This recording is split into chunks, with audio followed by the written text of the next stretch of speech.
For great ideas and practical tools you can start using tomorrow to grow your business and separate you from the competition, you've come to the right place.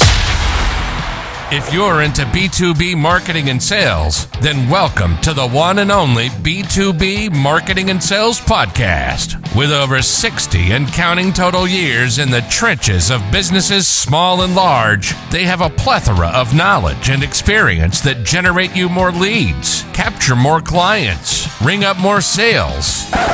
Well, doggone it, just make you more money. How about that? Always thought-provoking, yet dubiously entertaining. Please welcome to their respective microphones across 3 time zones, your co-ringmasters, the Dave Loomis, and not the rock star, Steve Miller. And we're here. My name is Steve Miller. I'm better known as Kelly's dad, a marketing gunslinger. I get to say that I am the author of this book right here, which... uncopyable, How to Create an Unfair Advantage Over Your Competition. And this other guy here with me, who are you? Dave Loomis. I'm Hannah. Are you the Dave Loomis? I am actually. All right.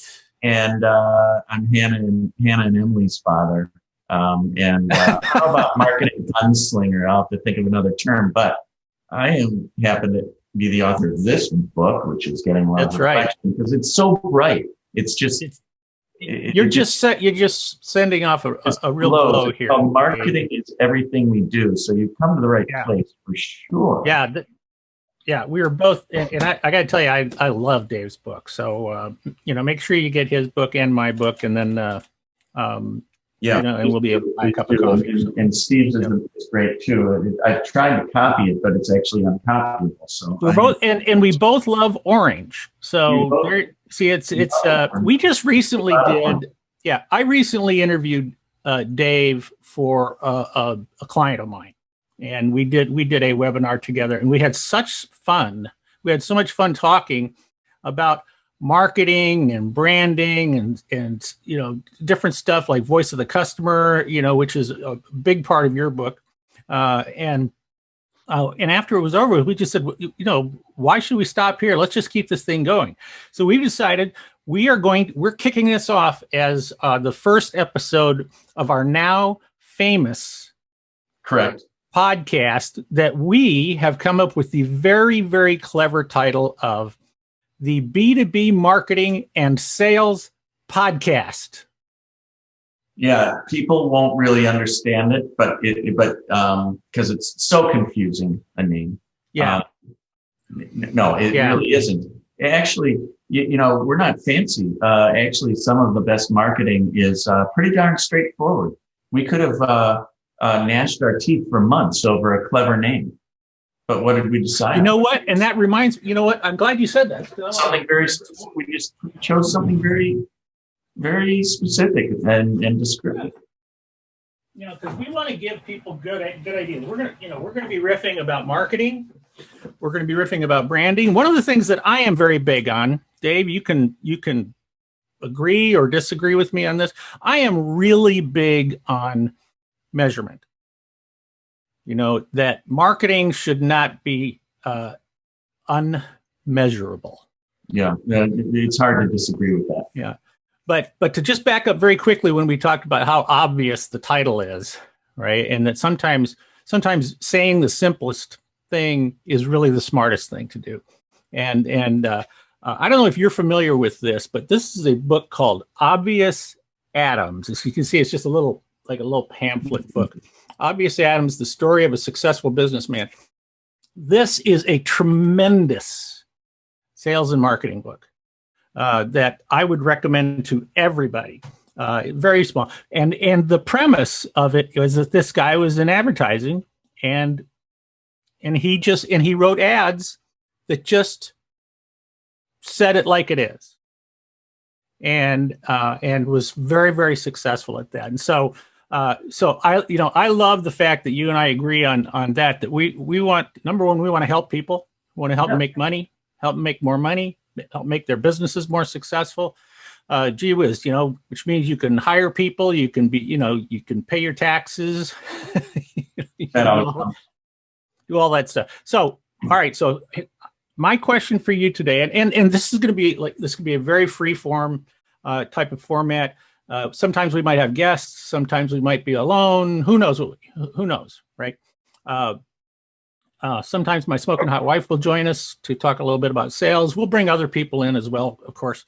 But I want to ask you, what is your philosophy, Dave, about marketing? Great question, Steve. My philosophy of marketing is pretty simple and straightforward, just like the title of our podcast. And it has to do with the fact that anything that we sell, a product or service, if it has value to someone else, then they're going to be willing to trade for it. They're going to give, barter, which is in the old days before money. And now that we have money and cryptocurrency even, they'll trade for that according to the value that they see in it. Now, what makes something valuable to someone? It helps them get their job done. You just said, oh, I hope this podcast will help you make more money so you can, hire people and pay taxes. That's value.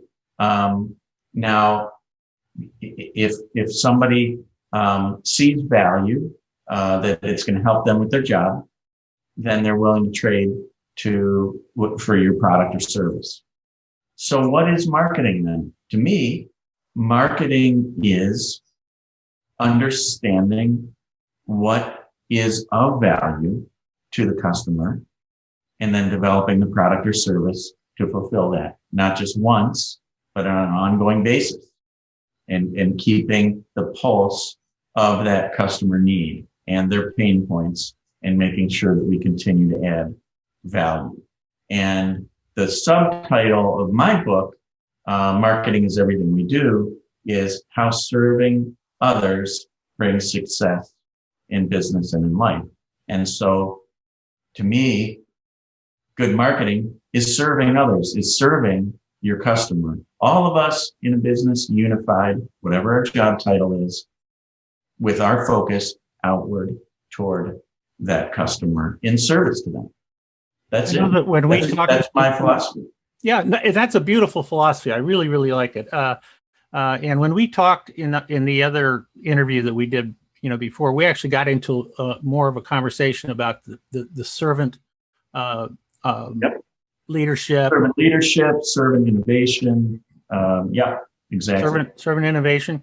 And we had talked about that. For me, marketing and innovation, they go hand in hand for companies nowadays. And in fact, I'm a kind of a student of Peter Drucker, who was the kind of the godfather of management theory. And he said that there are two and only two functions of business. One is marketing and one is innovation. And the way that, and everything else is there to support those two functions. And the way that I interpret that is that marketing is the communication side. It's how we reach out to people, share our message, share our promise to them, what we're going to deliver to them. And innovation is what makes us different from the competition. Uniquely, relevantly, and valuably different. Differentiated, right. Yep, that's a great point. So I think that we are both kind of we're pretty well in line. I'm sure that we'll have conversations where we're not completely in line, and that's okay, because I always say there are many roads to the top of the mountain, and I have my road that works pretty well for me and my clients, and I know you have yours for you and your clients too, Dave. And it'll be interesting to hear that, as well as if we do have guests on, and we allow them to actually tell what they want to tell us. We will do that. We will do that. I think there's an interesting part of the title of our podcast has the word B2B in it. And I think that's key, because I think there's a lot of people out there who, are sponges for new information about how to do things better in the B2B world. And both you and I have been basically in it for our entire careers, and loving it. Yeah, I've had very I have worked with CPG companies. I have worked with retailers. Most of those times, though, those are kind of like the people who they want new, fresh ideas, and they know that they're not going to get it by staying within their own world. So which will be part of our conversations is about, like, where do you get ideas? How do you differentiate yourself from the competition? Why do you call it marketing is everything? Well, is everything we do. Marketing is everything we do. Yeah, really, because I feel like if we are all unified in whatever our organization is, it doesn't matter what our job title is. We could be in accounts payable or on the production line, but we're still really marketers. I was in a great conversation with somebody yesterday at a client, and they were explaining to me how they recommended that the people on the actual production line understand the customer segmentation. And they got a lot of pushback from the company, their client. And they said, they don't have to know that. All they have to do is know how to do whatever their job is on the assembly line. And the person took, a task with that and just said, no, actually, if your heart's in it and you really understand what you're trying to accomplish for the customer, that can be important in any role. And that's why we're doing it. We're not really doing production to support our company. We're not doing accounts payable to do that. We're doing it, because we have these customers. And then I do feel like marketing is everything we do as a person too, as an individual, for our careers, in our life, with our friends and our family also. Like everything we wear and say and do, and even the friends that we hang out with, every word that comes out of our mouth, it is marketing. People say, don't judge a book by its cover, and that's a nice thing. But on the other hand, it does have an impact. On the other hand, we do tend to make some snap judgments, as do consumers or B2B buyers or what have you. So first impressions count. Let's just not pretend they don't. And, the one thing that's really cool about personal branding is that we can go to bed at night, we can wake up, and literally tomorrow we can make any change we want in our personal brand. And there you go. There you have it. Because we own it. Yeah, because we own it. And I always say everything walks the talk. Everything walks the talk. Every touch point with the customer or client, depending upon what you call them, everything impacts their perception of you. I always say that there are three things that can happen, because people will normally have some type of perception of you. Even if it's just because maybe they read an article about you or they saw an ad or something like that, that automatically gives them some type of perception up here. And then from then on, every contact, every engagement, every time they see your name, every time they hear something, watch something, it does one of three things. It either reinforces what they already think about you,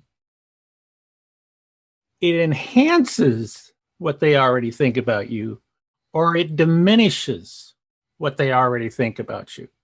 And so that's why I say everything walks the talk. And even to the point where you might have people say, like you're talking about earlier, people who are working in the production line, and maybe they're not front facing, maybe they don't talk directly to, but the bottom line is that what they are doing touches the customer. Yeah. Everything touches the customer. Yes, it does. It does. And there might be even like a little instruction manual or a little, a note to the customer in whatever they're producing. And they actually may box that up on the production line themselves, and that goes to the customer. and you don't think that much about it, but you also can recognize what amazing customer experiences are being produced by companies that do think about curating every single touch point and packaging. And, now it stands out when people are really doing things right. There's a real old book called Moments of Truth by Jan Carlson. It's over on my shelf. It's right back here. It's over on my shelf. And that's where really where that whole, when I read Moments of Truth, I thought that's where I say everything walks the talk. Mm-hmm. Yeah. When Carlson was CEO at Scandinavian Airlines, I think, right. And he said that every time you touch the customer, it's making an impact, positive or negative, with them. So so we even have this. We probably have the same library. Probably do. Of books. You probably weren't in the funeral business like I was for a couple of years. No, you know what? And that might be a future thing, is to talk about some of the things that we did in the past that kind of gave us our. I think that would be good, because everybody. I think it's fascinating to study what people, the meandering of people's careers, and everybody is completely unique, and it's just what you take away from those different experiences. Yep. Now I know that we also want to try to keep this around to 20 minutes. I mean, it's not firm fast or anything like that, but just around 20 minutes, because we sort of feel like that's kind of a drive time, or a walk around the block or something like that, that it doesn't take a lot of time. And so I think we should wrap this one up, this very first episode up, which has been sensational. I just can't believe how much information you guys are already getting from us. It's hard to believe. It's hard to believe. We're already getting all these great satisfactions. I expect cards and letters, emails, texts. I expect. Thank you. All I can say is thank you. This should be viral within 24 hours after it gets out. So, but you and I talked a little bit about what we might chat about next time, and in the second episode, what did you decide we were going to talk about? We did have an interesting idea, which I think people will really love, which is there a difference between B2B and B2C marketing? I mean, I'm not giving my idea away. We have to come back. This is the cliffhanger. Yeah, think about it. We're not going to answer that right now. This they're gonna be going like, oh my gosh, where's that next episode? So exactly. So that's what we're going to talk. We're going to talk about, because this is the B2B Marketing and Sales podcast. Right.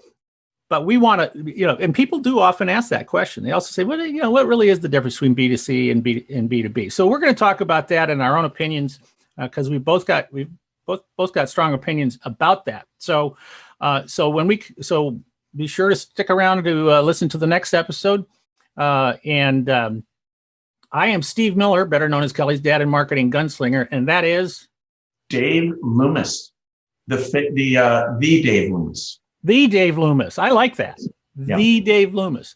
So I'm from Ohio, where we have the Ohio State University. So I know. I heard they tried to copyright that too. So, or trademark it. They did try to trademark it. So,